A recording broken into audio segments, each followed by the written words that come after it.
We are live. We're live. Did you say I'm Chloe? I'm I Sandy. did. It's okay. It's gonna be the show where we talk over each other constantly. Anyways, this is Night Right. Thank y'all for joining. Yes, thanks everybody for joining. We are somewhat behind today. Yeah, because Chloe has a cat vet issue, and I have a crying baby in my arms who needs to be fed.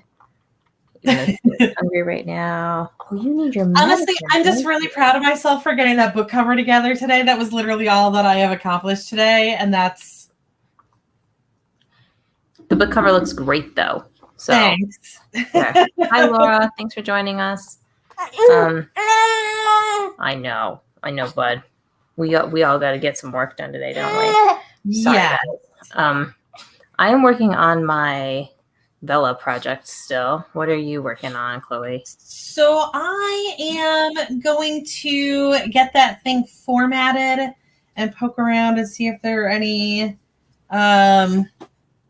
giveaway things about to start. And then I will also be working on Bella.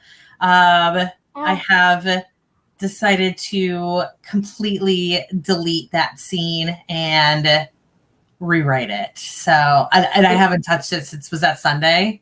Oh, wow. So wait, so what's your Bella project now? Is no. The scene that I was like, oh, I don't like the direction this is going in. Yeah. The last show, I'm just deleting that scene and starting it over again. Oh, wow. That feels like something that you do not normally do. It's rare. Yeah. I've been doing the outline thing lately, and I outlined the first 3 scenes of this, and then the first 3 episodes of this, and then the first, oh God, I can't speak right now. It's okay. I'm just like a ball of stress right now. The 4th episode, I did not outline because I was like, well, this one's going to be easy. I know exactly what's happening here. And here we are.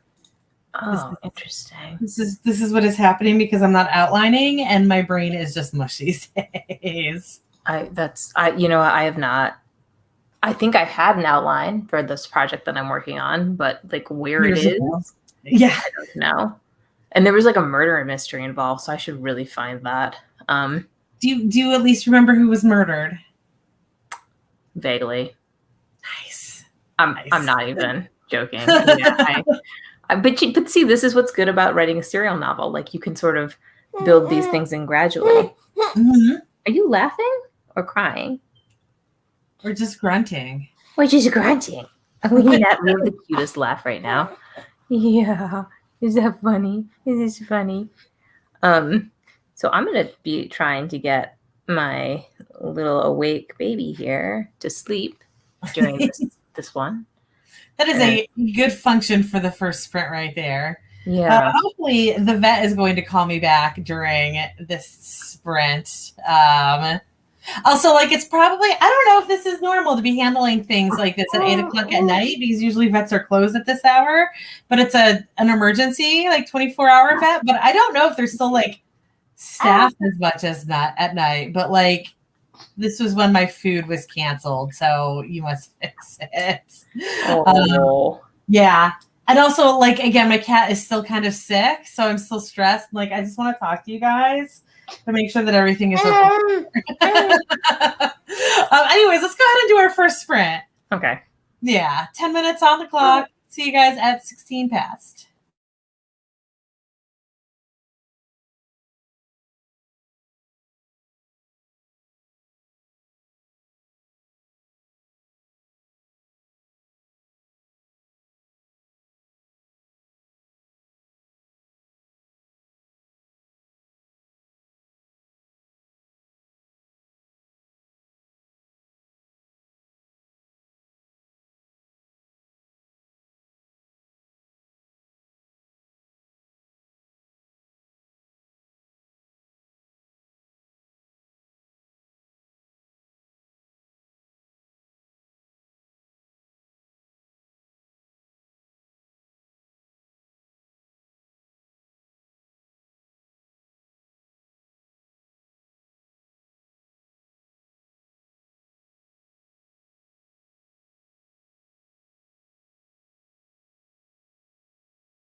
was time.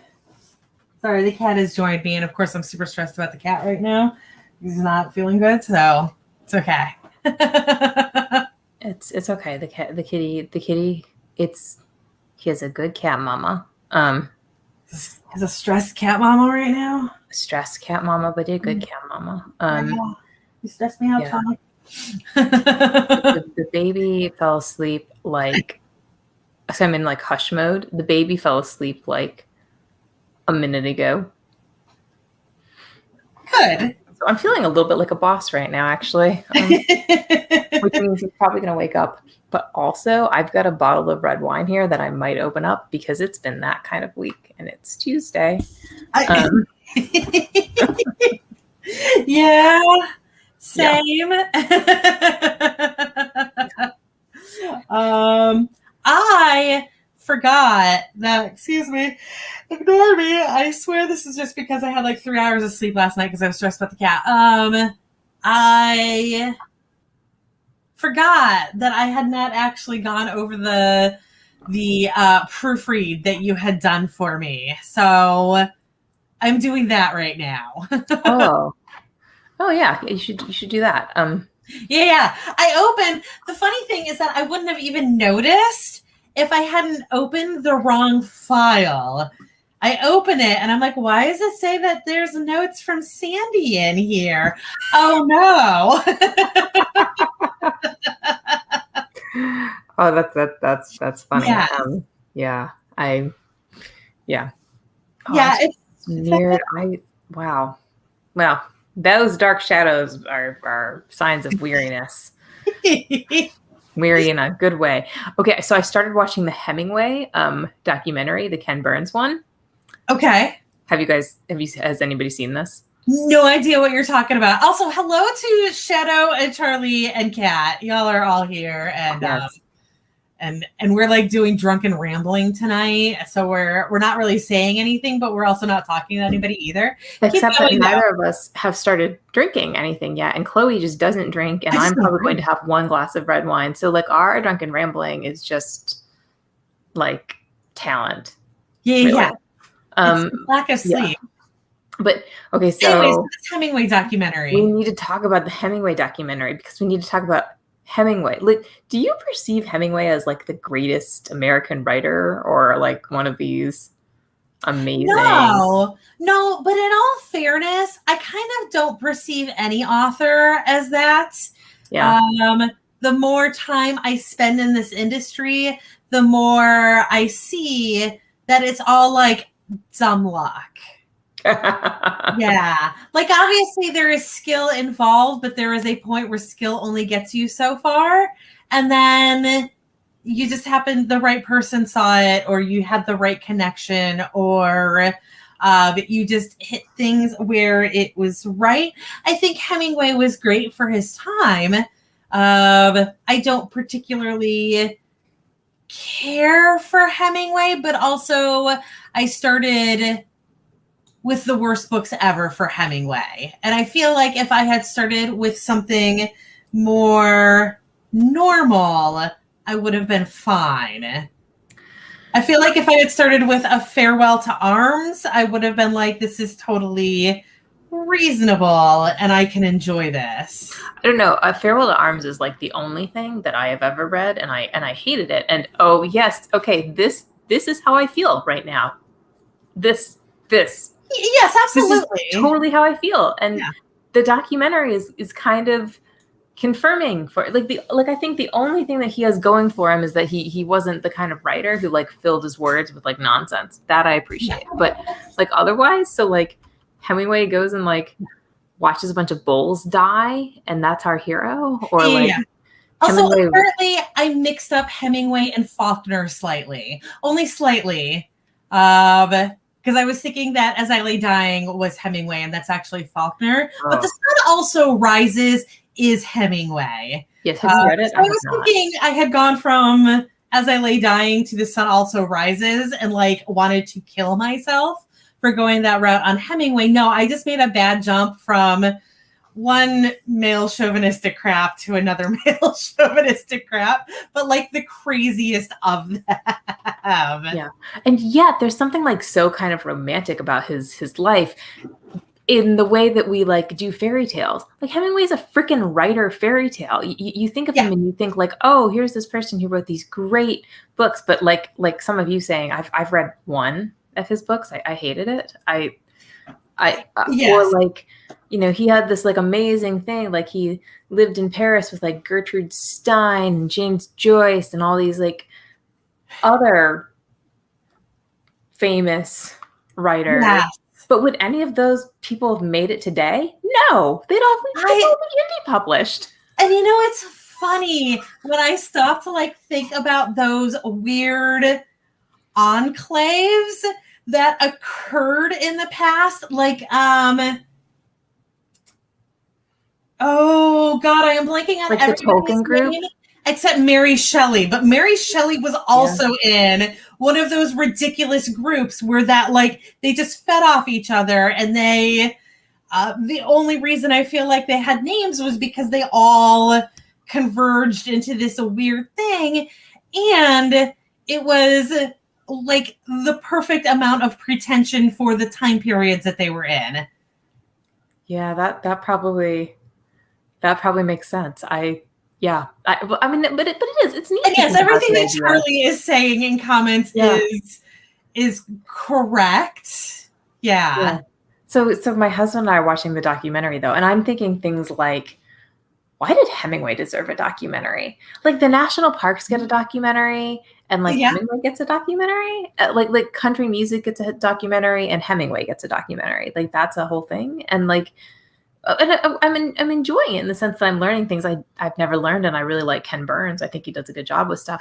But my husband, after we finished like watching half of the first one, he goes, "I'm so glad we're watching this together. I feel like I have so much more insight about who you are." From what? And then like, oh god, I'm sorry, you just have me thinking too much about Hemingway now, because now I'm thinking of the like insane indulgence that was A Movable Feast. Like this yeah. I didn't again, not something I've read. Yeah, it's basically an autobiography. I've been trying to figure out. But like it's all jacked up, and it's if I remember correctly, it turns out that he had an affair with Fitzgerald, was it? I don't know. The man had like 4 wives. Yeah, although, it was insane. This might be one reason Malcolm feels like he gets me. Like there, apparently his first wife like took a suitcase of all of his like typed stuff to a train station at some point. She was gonna like give it to some editor, and like she had it on like some suitcase, and then lost the suitcase. And it was like the only copy that he had of everything. Yeah. Like we're listening to that, and I was like, "Oh, that relationship's gonna end." Yeah. Like I don't care how much I love you, we're done. Yeah, we're just don't even. Especially like that would have been food for the next 3 years. Like unforgivable. Yeah. Should we write again? Are we at writing? Absolutely, spread. Yeah, we can complain more after. Yeah. You can find a new topic to complain about. There are so many. Okay, so we're going to do 20 minutes this time, and it is 8:25, perfect timing. So we will see you guys at 8:45.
Okay. Yes. Oh, how'd you do? Oh, I got caught up in like a timeline issue. I mean, that is a viable thing to get caught up in. Yeah, I know. I'm feeling I hate that because I feel like because getting caught up in a timeline problem, while important, also means that you're, not doing writing work, right? So I'm feeling Right, but in distraught. the whole scheme of things, so you're not producing actual words and Yeah, you're not editing, yeah, but you are, and you're not plotting. Okay, so those are the three like most productive things that you could be doing. yeah, Well, you could argue that a timeline issue is plotting, but even if you don't, you're still like a step up over research. yeah. That's true. That's Um, true. yeah, I say Reusing that your as I verbatim. just read over the like banana section that I spent like 20 minutes researching what major crops in the Bahamas are not indigenous to the Bahamas. So I feel like in the whole scheme of things, you did pretty well if that was what you were doing. I will take that for what it is worth. I do think that the banana thing mattered, but only for that one paragraph. So, Exactly. yeah. Exactly. And I could have realistically thrown anything in there that grows in Jamaica, and like what percentage of the population would have any idea if I was speaking the truth or not? Like how many people actually know that bananas are really indigenous to Southeast Asia? Yeah, yeah, it's okay. Okay, well, yeah. No, and I mean, I do. My timeline does actually matter. I need to make sure I'm not messing up with.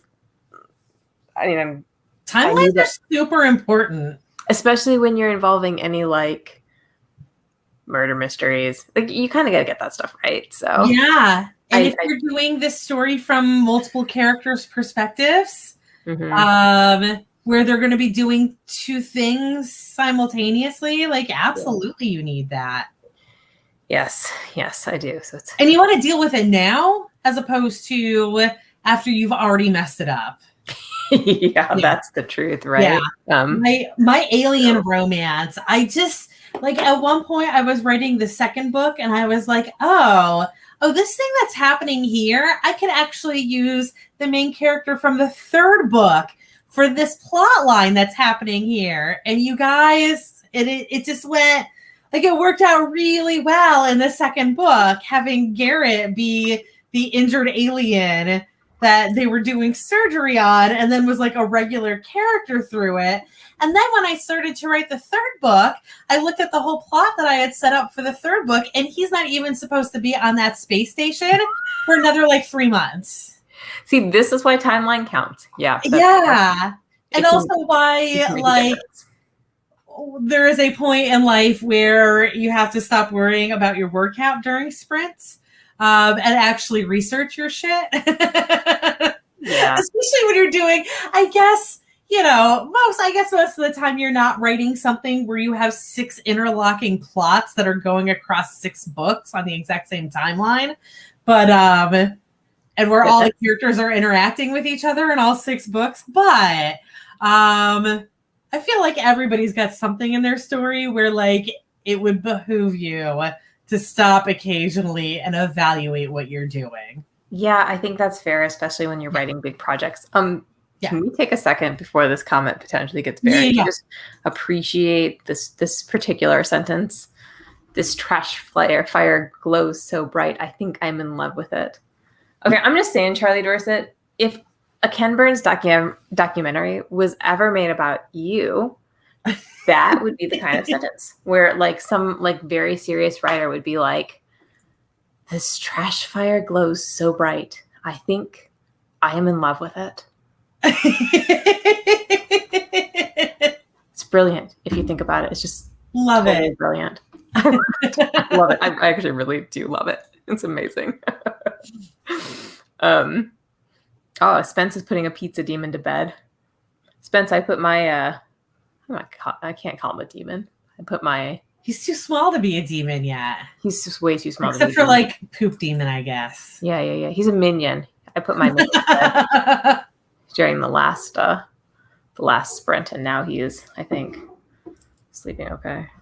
Chonk just walked out of my room, which hopefully means that I will be able to concentrate on the next sprint, because for the last one, every time he moved, I was like, are you dying? Are you okay? What's going on? And then he laid down next to me, and I was like, why are you shaking my poor cat? So this is probably the medication that he is on. He is sick, and he is like tripping balls on it.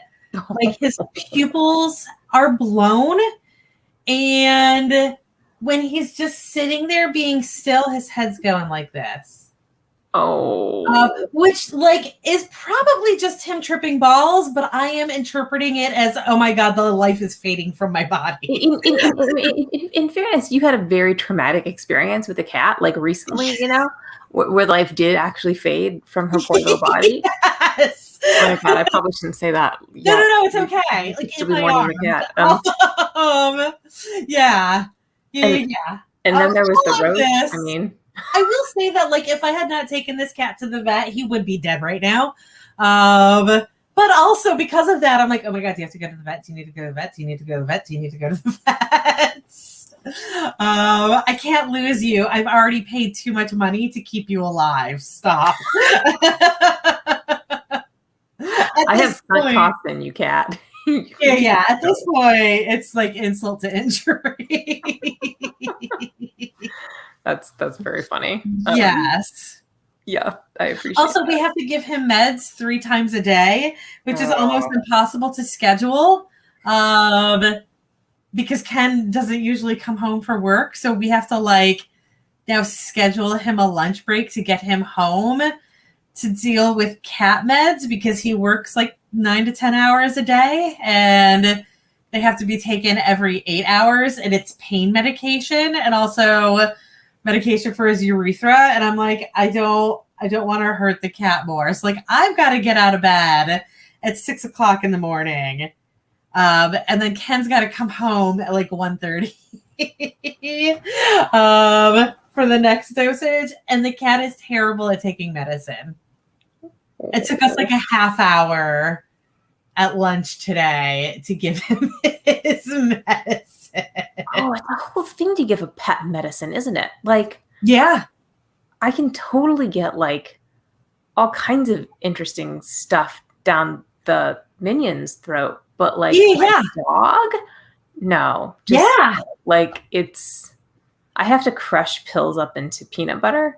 Like I fold stuff into peanut butter twice a day. And then he will not eat anything with medication in it. He smells it and he's like, no, fuck you. I know what you're doing. So we had to get him like a pill syringe where you like jam this thing back into a throat and then you like push the plunger and it just like slams the pill down. I mean, but that's a whole thing, right? So then you have to chase him around so that you can actually get the syringe in his mouth. Mm-hmm. This is not something I can also, I can't stress enough that the cat has no neck. So he doesn't have a scruff to grab like you're supposed to with a cat because there's no neck. Because there's a reason he's called Chonk. Yeah. And there are 2 medications. The other one is a liquid that the pain medication that you're supposed to like put in the pocket of their cheek or under their tongue, which would be like kind of where you're jamming it anyways, except that the way that the medicine works is it gets absorbed through those areas. So you actually don't want them to swallow it immediately. So you're supposed to give it to them slowly so it absorbs more. Like, I don't know what you think I am dealing with here. You monster. You are back just in time for the next sprint. And they had to give him an IV. So he's got one shaved leg, but it's just shaved like right here. So he's got like a little boot with the fur happening right now. Oh, he's which is adorable. especially because of those gigantic pupils that make him look like he's tripping balls. And Spence, we absolutely do the burrito, but it only gets us so far. This is yeah, no, it's seriously like the vet who like came up with easy medicines that you could just like inject under their skin. Yeah. Like, where's the why aren't pharmaceutical companies investing in that stuff? Don't they know there's so many high maintenance pet owners who would appreciate it? All right, let's do Sprint. Yeah. So I can just stare at this cat sitting next to me, bobbing his head. All right, we'll see you guys in 20 minutes at, what is that going to be? Quarter past. We'll see you guys at quarter past.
Okay, that was time.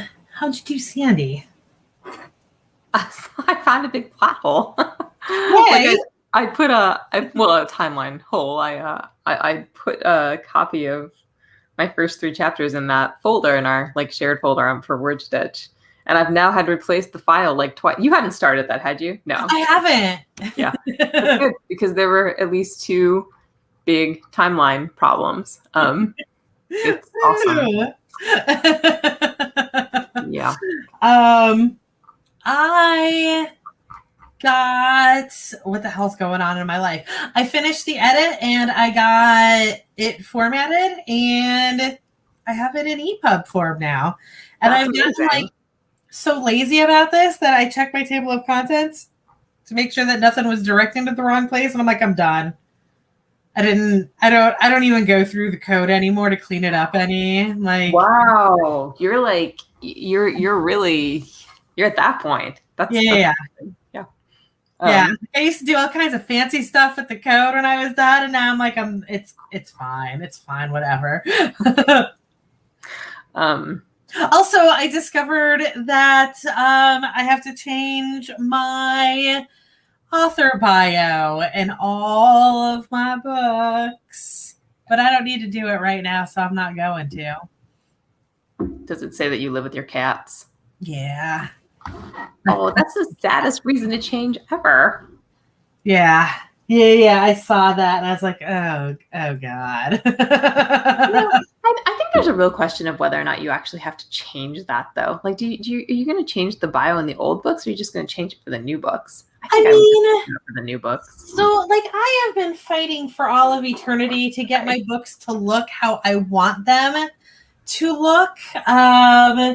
So there's going to be another moment where I redo everything anyways. It's kind of irritating because I did just redo all of my back matter in my last book. So here we are, finding another error that I'm going to have to go through and fix. But yeah, there will be that moment. I think I finally have caved on graphics that I'm using inside the book.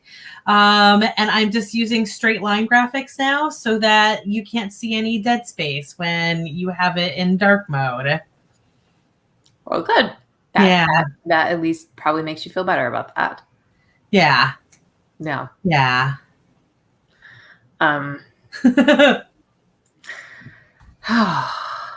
These are very good. I feel like I'm actually getting stuff done at our 8 o'clock sessions. Like I'm glad you are. Progress. Yeah. Me too. I didn't think that was actually going to happen again. So yeah, I'm hoping that like once this round of craziness passes, I will be back to being productive as well. But like, I keep kind of getting mad at myself for not getting anything done, and then remembering that like I just live with this ball of stress right now. Yes, and we're not even just talking about the fur ball of stress. Like there's a ball of stress. Yeah. Yeah, but like right now it is absolutely the fur ball stress. Like, or he's walking over to the cat pan right now, and I'm like, do I need to go see what he's doing? But like, it is what it is. Yeah, so like, but once he is healthy again, or at least like over the hump where I'm not worried, then I'm sure I will be fine. You'll be fine. You'll get you won't you won't be paranoid forever. Right. You can't be paranoid forever. You can't live like that. It's too hard. Yeah. It was funny the other day, my mother asked me how I was doing, and I was like, oh, I mean, my entire life is falling apart, but like, it's not like I haven't been through this before. And she was like, oh my God, we need to come see you. You're just really depressed, and we need to come visit you and like do what we can to make you feel better. And I'm like, no, I wasn't joking about this. Like, this is just what I do. My life just falls apart. Like, that was like, it's fine. My life's just falling apart.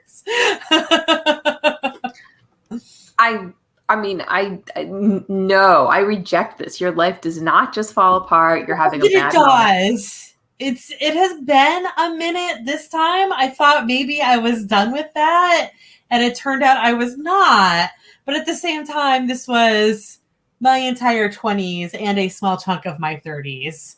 was perpetually life falling apart. So I'm fine with this. The cat stress is like this whole other stress because, you know. You need some added stuff. I still reject this. I reject the idea that your entire life is going to be falling apart. It's just not. It's just not. I mean, it'll come back together again eventually. Chloe's going to be like living in this like decked out mansion in like. Actually, I was thinking about this the other day because I was thinking about Hemingway and how about my writer friends, right? And when I thought about like your ideal writer world, it was not a mansion. Like you had like a townhouse and like all your like enough room for your sewing stuff and your cats and your desk, and that was just and it was like all paid for, and that just made you super happy because it was just all paid for. I feel like that would be a whole thing. Yeah, like I would absolutely be pretty much okay if I just had like a studio apartment that like I didn't have to worry about paying for. I guess a studio style condo, I'd be okay with that. Ooh, like a loft. I could yes, upgrade you to like a really nice loft. Yeah. You can have like a whole artist studio type loft. Right. Yeah, I'd be down with that. Just me and the cat. Like it'd be cool. That would be so happy. And then we can like the cabin in the woods. You can't do that. Too many writers do like weird stuff, like, you know, depressive weird things in like cabins in the woods. You can't. No. You need like an awesome studio loft. And then, guys, we need to run writer retreats. Like Chloe and I need to rent out some cabins in the woods.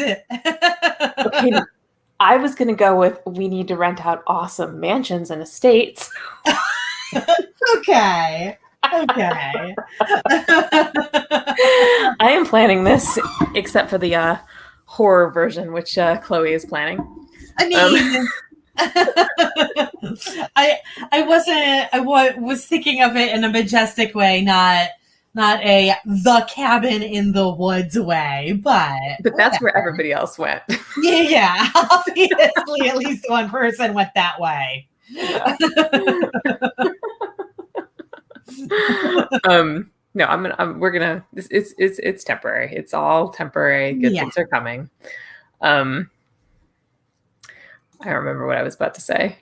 It's okay. Do you want to do another sprint?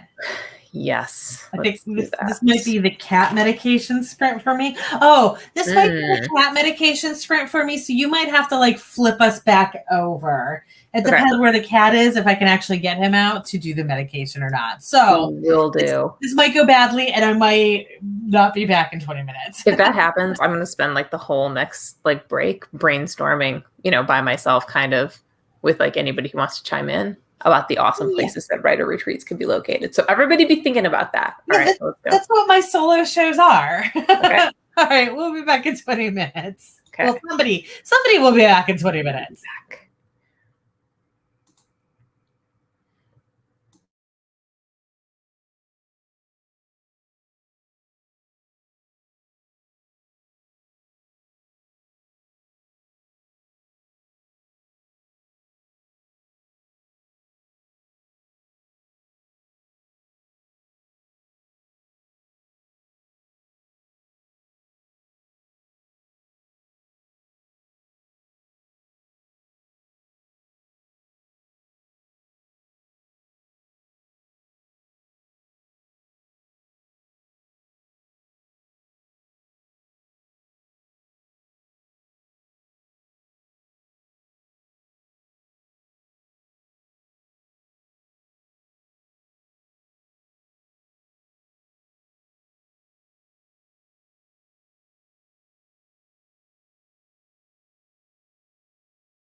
Okay, that was time. How did you do, Sandy? Good. I took care of a bunch of stuff downstairs. I got myself a glass of red wine, and I am currently making sure that all of my clues for this story line up. Excellent. What about you? I gave the cat meds and I got nothing else done. Not because it took too long to get the meds in, but that I'm looking for newsletter swaps and all of them run a full month. And like, I don't have a full month. What do you run your newsletters on? What? You don't have a full, I don't understand. You don't. Swaps, group promos. I'm sorry. I said the wrong term. The swap doesn't do any good for you because you don't have a whole half of a month to deal with. Yeah. All of these end in like either June 30th or beyond. And this book goes live on the 17th. And also I just think that is way too big of a window. Like, I think like month-long swaps, like a lot of these are sale swaps, but you can't even run a sale for a full month on Amazon. So you could only be putting up things that are permanently 99 cents. So I don't really understand what's going on here, but I don't see any newsletter swaps that I can put this in, or group promos, unless like I just wait until, well, that doesn't even do any good. I was going to say wait until it is live and put it in Kindle Unlimited things, but that doesn't serve any purpose. Do you still get like sales and such from your newsletters? What do you mean? Do you get sales from your newsletters still? I'm wondering if it's like a useful thing to do, even like newsletter swaps and such. Oh, well, I mean, a group promo, it's not my newsletter that's going to get the sales. It's other people's. I do have people click, not a ton. I don't know if they pick stuff up or not, but. So you're hoping for subscribers or ARC readers? No, I was really hoping that people would read this book and decide to read the rest of the series. Got it. Okay. Yeah. So it's a reader magnet. I understand. Yes, reader magnet. Yes.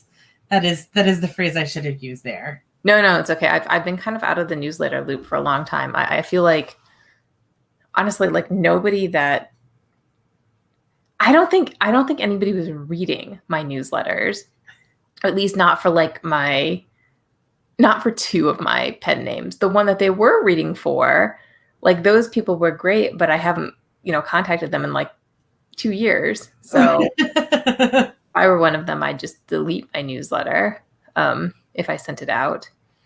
And swaps never helped me and made me feel weird because I couldn't promote most of the books I was swapping with. Right. But so I was curious if it was still like working for you for good things. So I'm glad that there's some benefit. I always get a couple of sales from my newsletters. When I say a couple, I mean a couple. But I do also now have I've got the subscription magnet for people reading Candy for Demons. I've got Metal's First Thanksgiving. That is a newsletter exclusive. Sorry, I totally forgot what words were for a second there. But I have I definitely get, now I can't even load it to see numbers.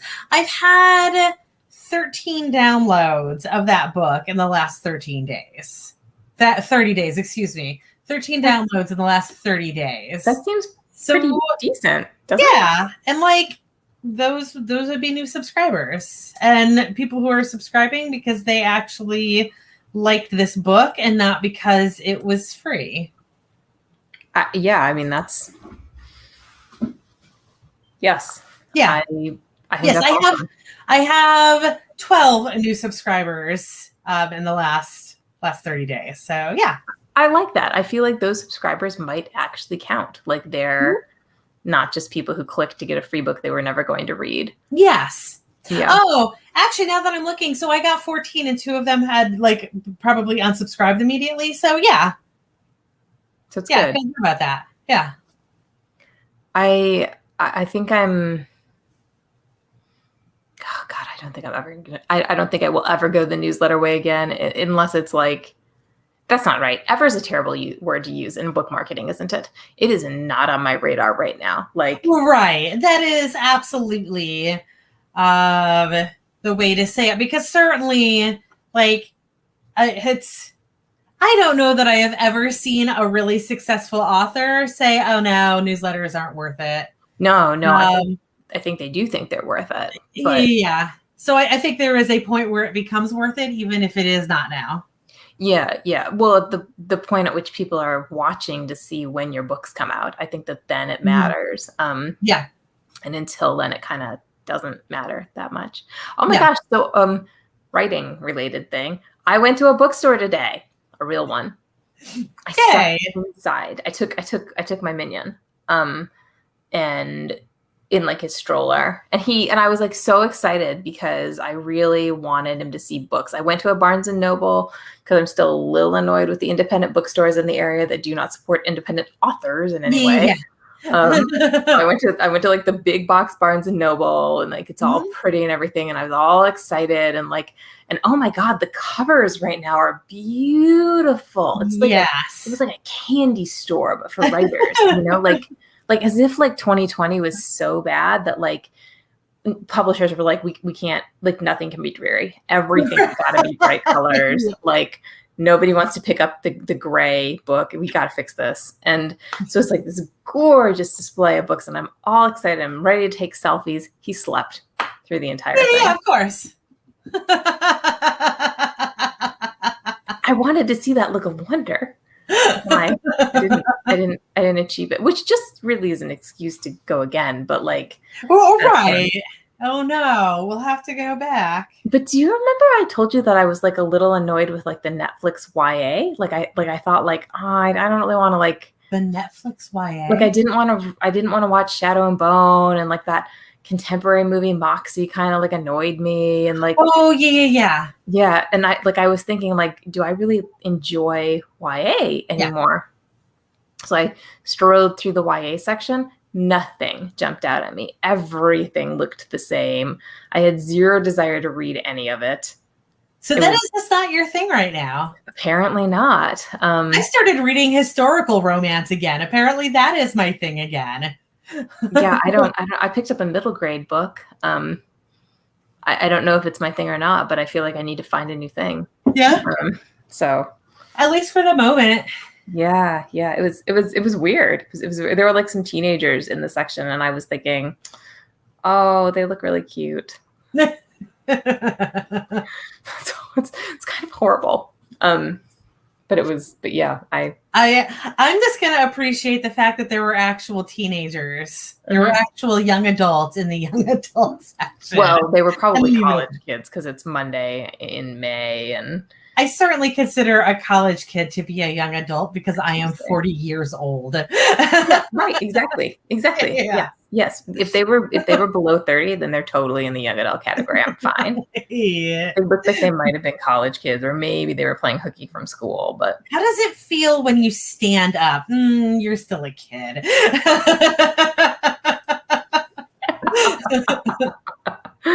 That's true. That's true and very sad. How would you describe that sound? Oh, you don't know what sound I'm talking about? Go back to the YA. Oh my God. We should probably do one more sprint, shouldn't we? We do. Are you good for another 20? I'm good for one more 20. Yeah. Awesome. So we are going to do one more 20. Get that on the clock. I got to stop doing this. There we go. 20 on the clock. It is 9:53. So we will see you for final words at 10:13.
Okay, that was time. And unfortunately, that is the end of the show.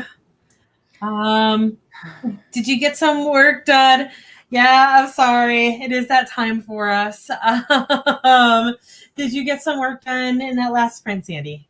Yes, I did. I feel actually like I've been productive, even though a lot of my work has been on the timeline. I finally got to like the next scene, which makes me feel good, and I feel good about the first 3 chapters. I don't think there are massive timeline holes yet.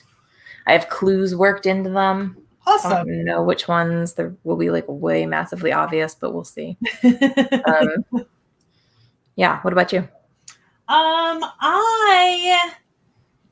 What did I do? Oh, I uploaded the new files to Amazon. Good. So that was good. And then I realized I had to write a blurb, and I was like, well, fuck all of that.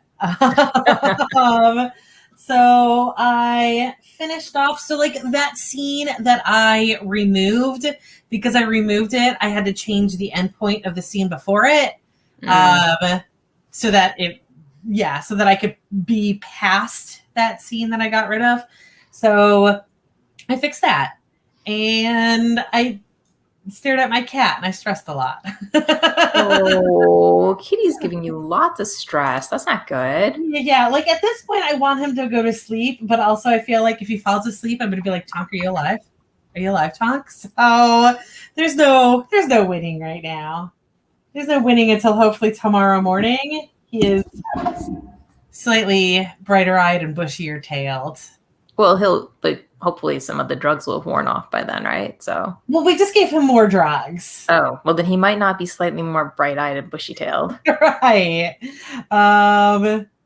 Yeah. It is what it is. Kagarsi Devados has actual questions about writing, which would be really interesting to answer if we weren't like kind of ending the show right now. No, I can answer this really quickly though.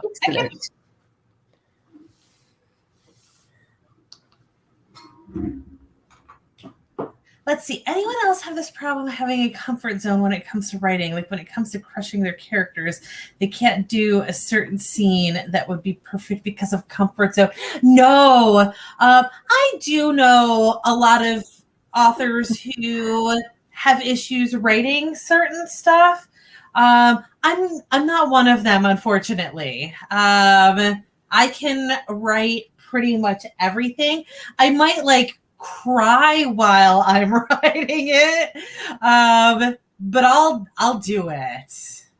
Yeah, I can usually kill characters or hook them up or do whatever I need to do with them. But I think the question is, what do you mean by comfort zone, right? Like, are we talking about like you're not comfortable writing a sex scene because like who might see it, or are we talking like you feel like you're not good at writing an adventure scene? And so you don't actually put your characters through that. Yeah. So if that's the case, there are certainly some things that like so like if that is what we're talking about, I could say that the reason I write my fight scenes the way I do is because of comfort zone and the fact that I'm not necessarily comfortable writing fight scenes. So they can be a little bit weird and short and not well detailed and a bit of deus ex machina in them. A bit of what? A bit of what? Deus ex machina? Wait. Machine of the Gods. Okay. There's a way better way of saying it. Coincidences. Moments where there's no hope and then miraculously something happens where there is hope, where you're like, oh, well, they just threw that in because they didn't know how to get past that. Does that make sense?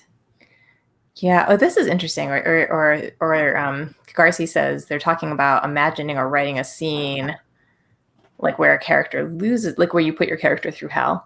Because you like them so much and you don't want to put them through hell. Crush them. No, I crush them every time. Crush them. But I don't actually. I mean, dude, write the story you want to read. Just enjoy whatever you're writing. Yeah. But crush them. Yeah.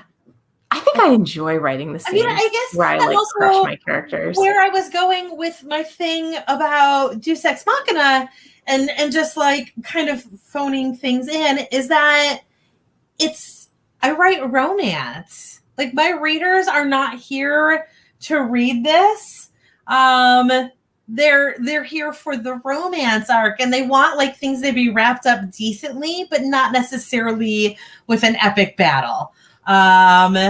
You don't want it to be like crushingly disappointing, like the end of the Twilight series, but I don't personally have to go really intense with my fight scenes for exactly that reason. Now, the reason I bring that up is so like I write romance because I don't have to write fights, and I don't have to write fights because I write romance. Depending on what genre you write, if you do want your story to be marketable, you might have to suck it up and do that. But if you're either not writing a genre where that is essential to it, or you're not planning on marketing it, then do whatever you want. We're all doing this for different reasons. So I agree with that. Yeah. Yeah. No, also, I think I'm a little out of it at this point. I feel like it's late and my brain is shutting off. So as far as writing advice goes, it's just the window right now. Also, sometimes stuff like that, it helps if you write little short stories where that is literally your entire goal with that short story, and you don't actually connect with your character in any way because it's just a little tiny short story, and then you just get used to it. Practice makes better. Practice makes better. It's one thing, like, I don't know if I would ever be able to write a really solid fight scene. Like, that would be a lot of me researching and reading good fight scenes and, like, breaking them down, critically reading, blah, blah, blah. But for something where it's just not that you don't have the ability to do it, it's that it's uncomfortable to do it, then that's where just pumping out some short stories where you knew the moment you started writing that this character was going to be destroyed, then you're okay.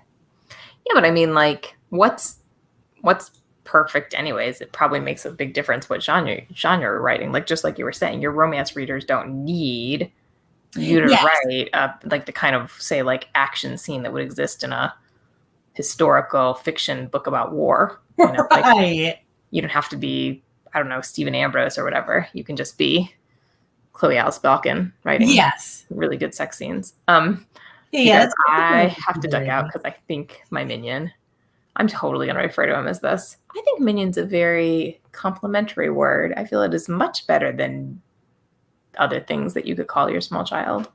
This is fair. Yeah. But I think the minion is hungry, so I have to go feed him. Yeah, we're gonna end this here. I'm gonna attempt to go to sleep because I couldn't sleep last night. I don't know how it's gonna work tonight. That's okay. We will see you guys later. Hopefully later in the week I'll be doing some morning shows. But we'll see. So you guys have a great day or night or whatever time it is where you are, and we will see you later. Bye everyone. Thanks for joining.